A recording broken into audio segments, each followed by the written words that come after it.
Chairman Tehreek Insaf Imran Khan اعلان کے باوجود ڈی چوک نہ پہنچے، کارکنان میں مایوسی کی لہر۔ کارکنان کا کہنا ہے کہ عمران خان کے لیے ذاتی خرچے پر دور دراز علاقوں سے آئے، پشاور سے آئے بزرگ خاتون کا بھی عمران خان سے شکوہ۔ کہتی ہیں کہ 2000 روپے لگا کر عمران خان کے لیے آئی، دوبارہ نہیں آ سکتی۔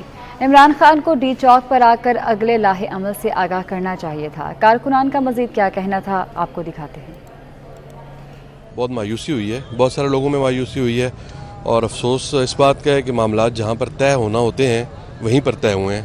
تو یہ پہلے ہی بتا دینا چاہیے تھا، جب آپ کال مسلسل دے رہے تھے ڈی چوک کی، ہم رستے میں آنسو گیس کھاتے ہوئے آئے ہیں، برہان پہ، اٹک پہ، پھر کشمیر ہائی وے پہ، تو آپ کو یا رات کو ہی آ جانا چاہیے تھا۔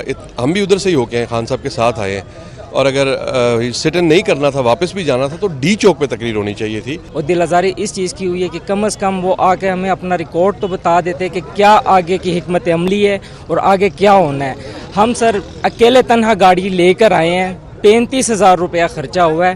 خان صاحب یہ آپ سے گلہ بنتا ہے ہمارا، ٹھیک ہے، کہ کم از کم آپ ہمیں بتا دیتے۔ ٹھیک، بہت مشکلوں سے آئے، یہاں تک پہنچ کے بہت مشکلوں کا سامنا کیا اور شیلوں کا برداشت کیا، بہت تکلیف سے رات گزاری، لیکن ایک جھلک ہمیں دکھلا دیتے اور جو ہمارا مطالبہ تھا، خان صاحب کا مطالبہ ہمیں بتا دیتے کہ بھائی یہ ہوا یا نہیں ہوا۔